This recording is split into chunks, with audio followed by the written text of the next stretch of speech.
Hello guys, good morning sa inyong lahat. Guys, nagluto ako ng sweet eggplant.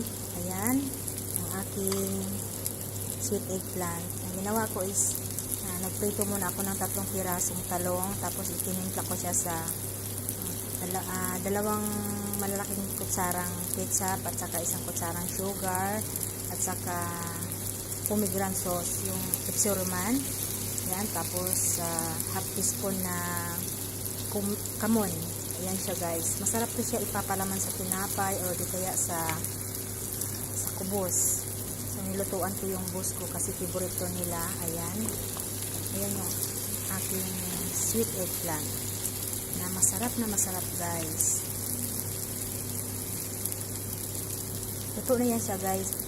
Ang ginawa ko is prituhin muna yung talong, then lagay sa kwali, lagyan ng ketchup na 2 kutsarang malaki at saka Epsiroman or pomegranate sauce, then kamon at saka 3 kutsarang tubig. Yan siya guys. Bye.